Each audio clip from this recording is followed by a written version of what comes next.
Hi, this is Kim, and today I'm going to do a VR to Angel over at Feeding Your Soul 1212. It's called Show Us Your Decks.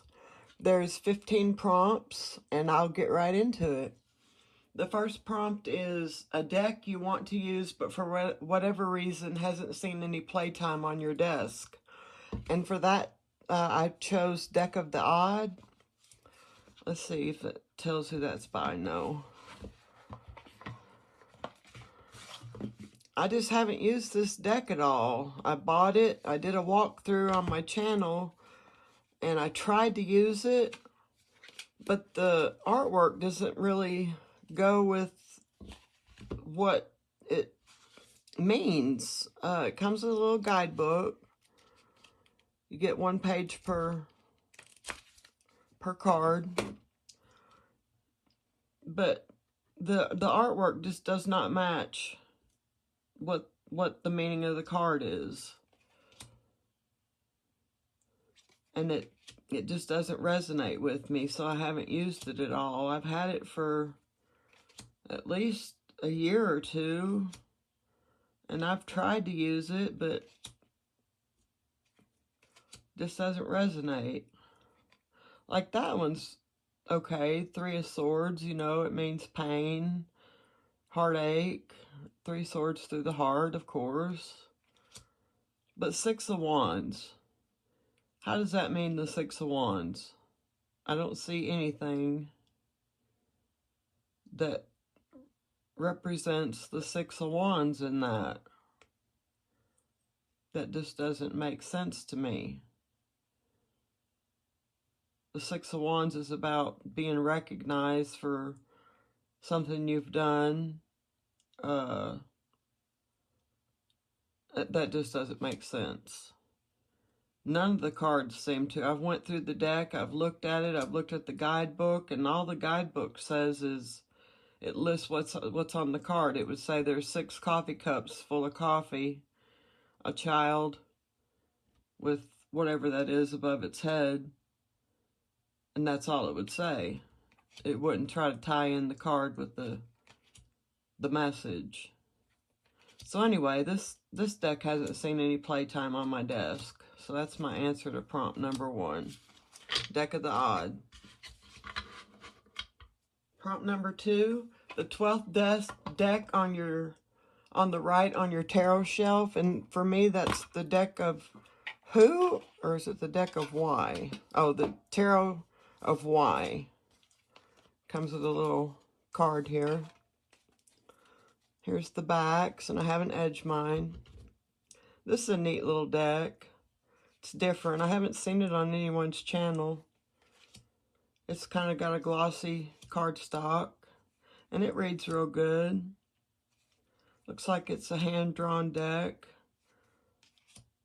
I bought an extra guidebook that comes with it. It's a guidebook of poetry. But yeah, it reads really good. It's a star. It makes sense when I read with it. It's a little bit weird. It's a little bit different. But I like weird and different. Gives you good messages. I love the artwork. It resonates with me. 8 of Wands. That's a little different than your typical 8 of Wands.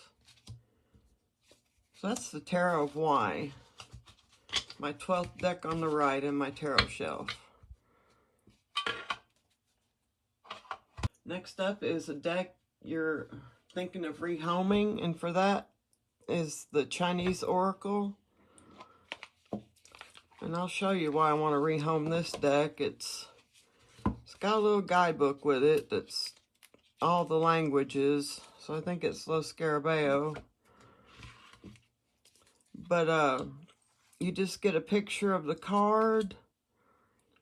I think there's 7 different pictures of the card. And then there's 7 more repeats of the picture of the card. And that's all there is to it. And then you get a message in the guidebook about what the card means. So you just get 2 pictures each of each card, and that's all there is to the deck.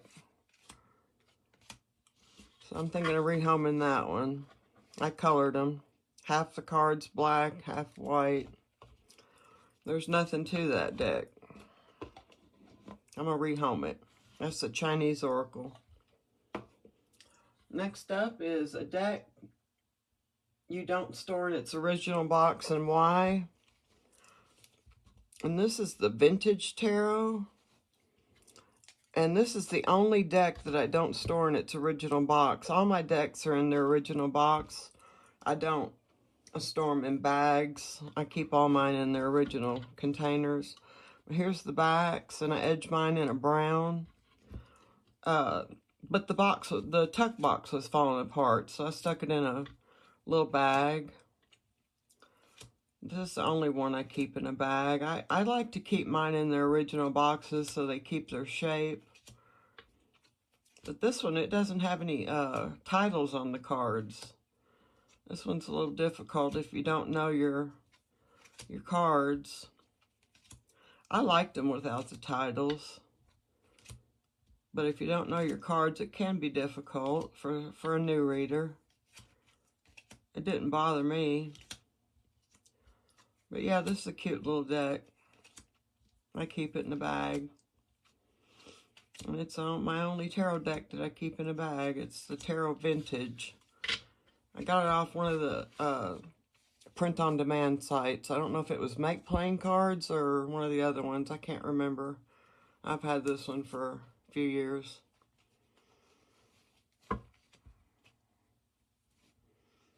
Alright, next prompt is a deck with more or less than 78 cards. And for that, I picked the Tarocchino al Soldado, and it has less than 78 cards. I accidentally bought this deck. I didn't mean to, and when it came in, I went ahead and opened it. It only goes up to, let's see, got your majors at the front. But then when you get to your minors, let me see if I can't get past the majors here. Let's see. The cardstock on these is weird.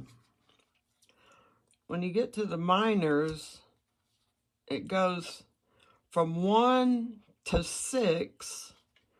Like I believe that was the ace right here, the Ace of Cups. Then it goes to 6, 7, and it goes all the way through. So it skips the 2, 3, 4, and 5. There's the Ace of Pentacles, and then it'll go right to the 6. So it has less than 78 cards. I don't know if that's what a Tarocchino means. I'm not sure about that. Like I say, I bought it on accident, and when I got it, I went ahead and opened it and looked at it. It's some kind of collector deck, but I don't know much about them.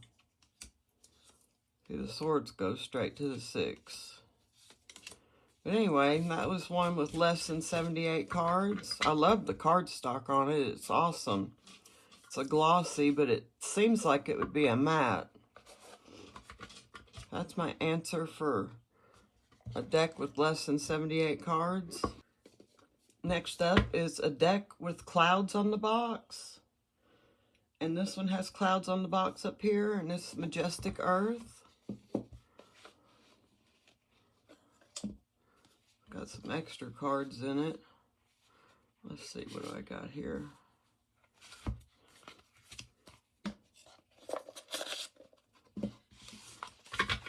It's a beautiful deck. I love the keywords on it. They really help me think of a different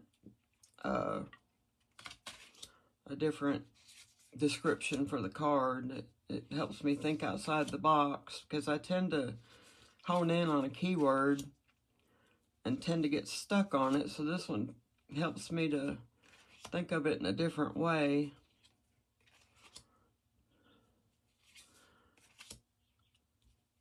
These are not your typical scenes for what you would see for the, like say the Hierophant here. It is a religious scene, but it's not your typical scene of what you would get on a, say like the death card here. You wouldn't think of transformation on a scene like that, or I wouldn't. So you've got dissolve, purify, subside, egress. And then you've got the, oh, I forget what you call those. And then the planets, the,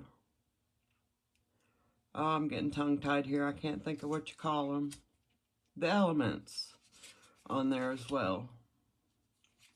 But yeah, this is a good reader. It just takes a little more time to study the cards and get your meaning out of them.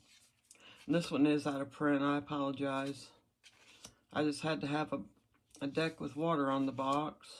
I mean, clouds on the box. And this one's the only one I had that fit that bill. But yeah, it is a good reader. It just takes a little more time and in-depth study to get your message. I love the artwork though. It's a curated art deck. So that's Majestic Earth. One for clouds on the box. Next up is a deck you've never shown on your channel, and mine is the Children of Ostara.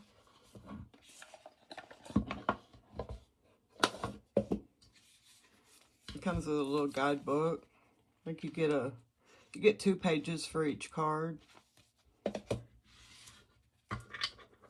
And I did a spring video, but I forgot to put this in the collection. It just had come in not long ago, maybe a week or 2 ago. So I haven't worked with it long. It's got beautiful artwork and plants on every card. Ostara. The guidebook's okay. I tend to pull a different guidebook and read with it because I don't get a lot out of the guidebook.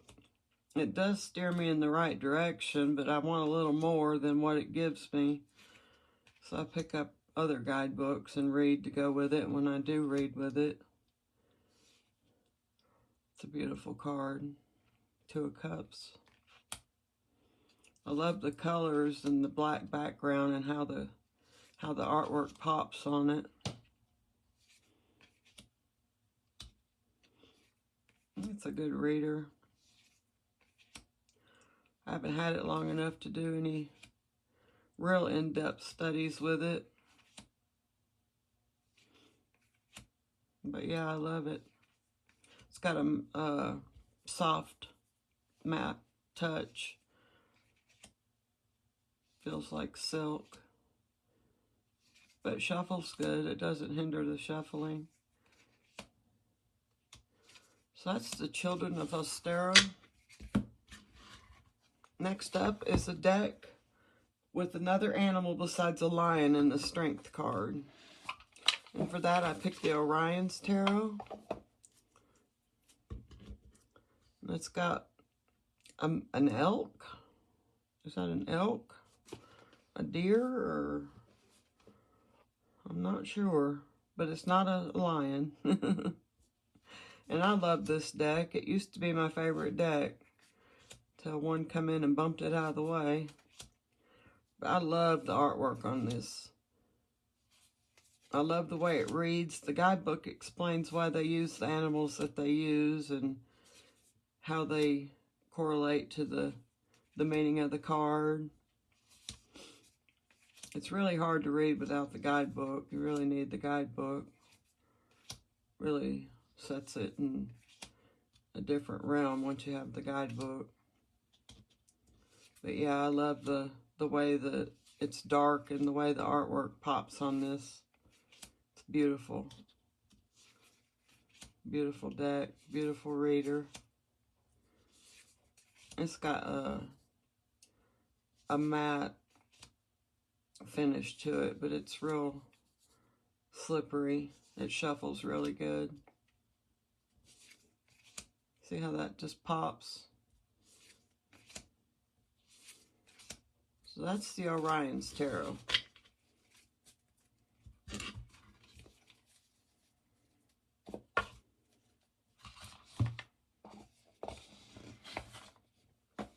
Next up is a deck that comes in a box inside another box, and for that I picked the Victorian Fairy Tarot. This is the only box I had within another box. I don't have any decks that would fit this category besides this one. And this is beautiful. It's got a glossy stock to it. I find this one difficult to read with. It seems like the artwork is a lot of the same colors on each card, and just, I don't know, I just find it kind of hard to read with. I love it. It just takes a little more time to sit and study the cards. It's got a lot of intricate detail on it. You just really gotta take your time with it. I've only read with it a time or two. I really need to put my time into it. Do a deep dive into it. See if I can't study it a little more. I've got so many decks that all need my attention. They all want my attention at once. So that's the Victorian Fairy Tarot, the deck inside a box inside of a box. Next up is a deck that would not appear in your top 10 favorites, and that would be the 8-Bit Fantasy Tarot. It's got some extra cards in it. Here's the backs. I have not edged mine. I haven't had this one too long either, but this one would not appear in my top 10 favorites because it's, for one thing, it's too small. It's not really shuffleable. It's overhand shuffleable, but it's too small and there's really no symbolism in it.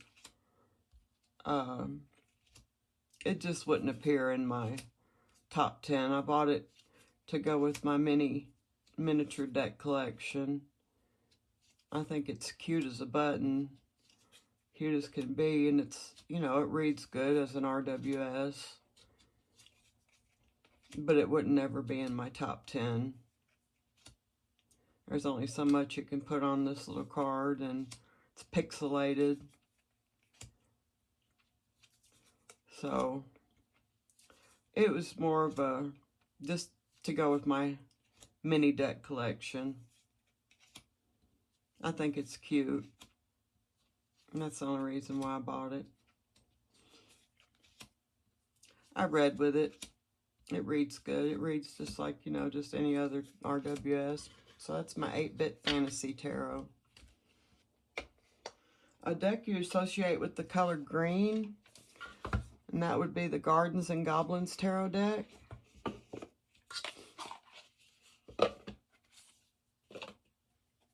Here's the backs, and it's edged in a gold gilding or foil, whatever you want to say.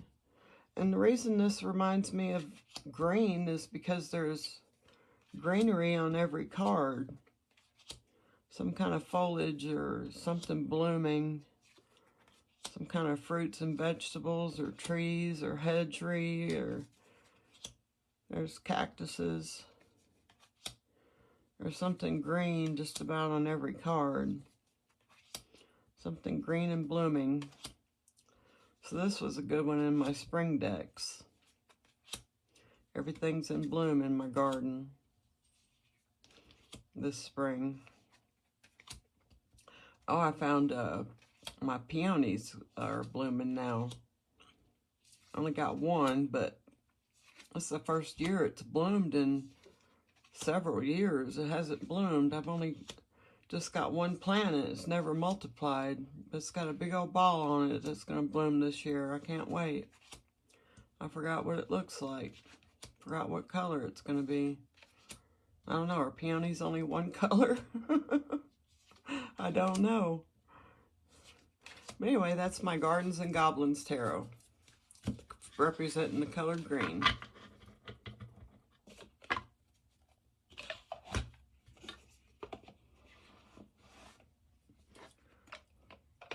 Next up is a secondhand, pre-loved, or pre-owned deck, or thrifted deck. And this one I traded for. This is Carnival at the End of the World. Yeah, I want to make sure I got the name right. Here's the backs, and I have not edged it. It was brand new, though, when I got it. It hadn't even been taken out of order. Call it a secondhand deck, but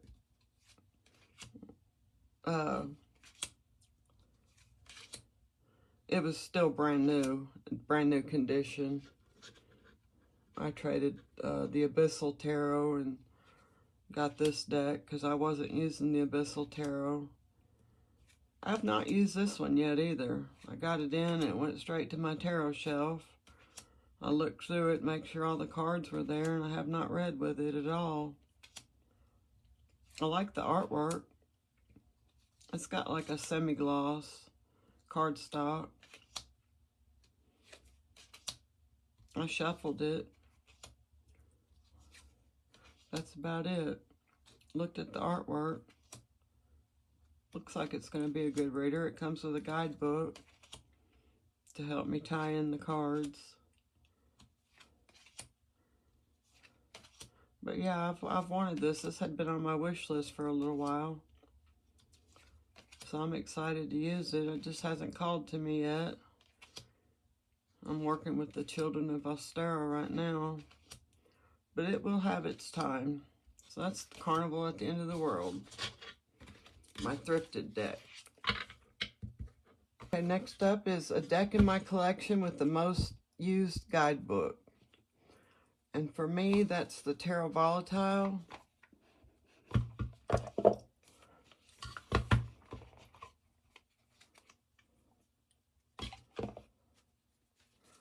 Let's see. Here's the backs, and I edged mine in a brown. And here's the guidebook. I have the pocket guidebook, and it's a really good guidebook. It's this is the guidebook that I pull even when I'm using other decks. It gives me a lot more information. Like, for instance, the Children of Ostera, it doesn't really have a really good guidebook, so I use this guidebook to help me decipher the cards because it's more in depth and it just gives me more detail on the cards. Doesn't exactly for that what's on the picture, but it helps me understand the cards better because it's, you know, just more in depth. So I use this guidebook for a lot of my decks. It just gives me more detailed information. So this is the Tarot Volatile, and it's got good artwork in it, and it's a good reader. I didn't even use this deck before I got the guidebook. It sat on my shelf for 2 years, practically unused, because I don't tend to pull decks as much if I don't have a guidebook. I'll use them, but just not as much. And after I got the guidebook, this is all I seem to want to use. So it really got a lot of use after that. And now I tend to use the guidebook with other decks. So that's the Tarot Volatile. Next up is a deck in your collection with water on the box. And I have the Naked Truth Tarot for that.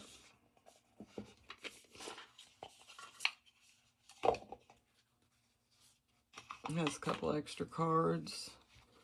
And it comes with a little guidebook that's a good little reader.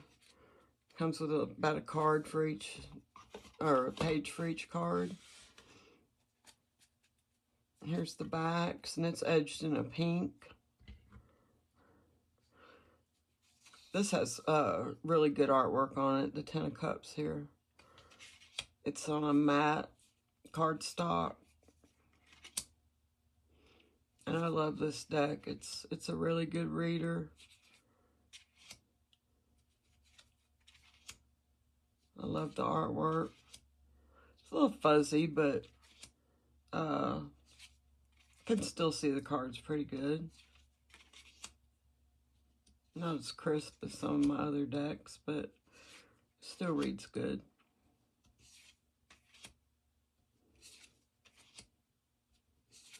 I haven't read with it in a little while. I just got it in not long ago. I'd say 2 months ago, maybe. So it hasn't seen a whole lot of playtime with me. I'd read with it a time or two.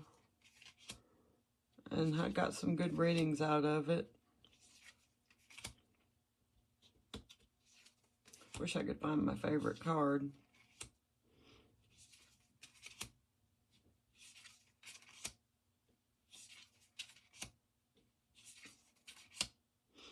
It's diverse. Got some nudity, of course.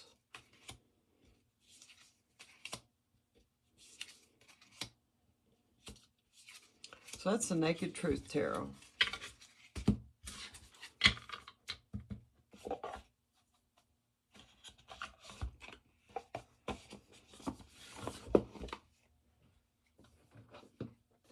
And last but not least is a deck with your most favorite card ever and why. And for that I have the Wild Unknown Tarot. And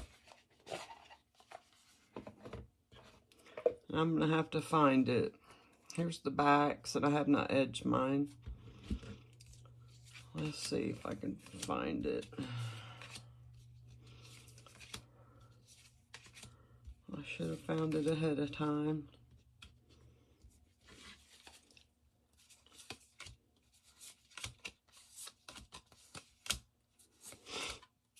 This is all, like a matte cardstock.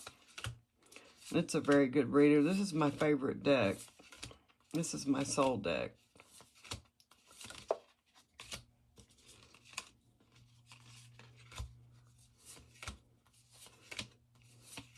It hasn't been getting a lot of playtime here lately either, because I've been working with other decks. But I love the cardstock. I love the artwork. I love just the random pops of color. It's going to be at the end, like everybody says.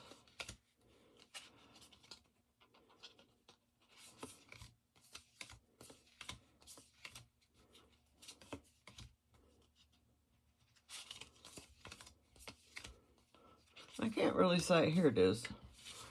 It's the Hermit. Can't really say it's my favorite ever, but it's the Hermit because it's so homey, and he can get in his shell anytime and be alone to contemplate. Anywhere he goes, he can just get in his shell and he's alone. I just find it such a homey little card.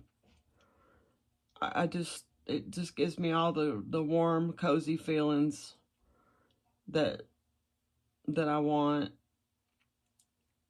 I don't know how else to explain it. I just think it's so at home. Like, it just reminds me of a warm blanket that you want to curl up with. That just makes you want to be with your family. That's just the feeling that I get when I see this card. And I love it for that reason. It's always given me that feeling. And I just think it's adorable. And that's the only reason I have. So I hope that's good enough. That's my favorite card. And that's my favorite deck. So we'll end on that. And I hope you enjoyed this. I enjoyed making it for you, and hope you'll come back and see me in the next one. Do you have any of these decks? If you do, let me know in the comments, or what will your answers be to these prompts? Or let me know if you've done a video, and I'll go watch it. And I hope to see you in the next one. Anyway, give me a comment, a like, and subscribe if you haven't, if you'd like to see me in the next one, whenever I upload. And I guess that's all I have for you, and I'll talk to you later. Hope you have a wonderful day. Thanks. Bye.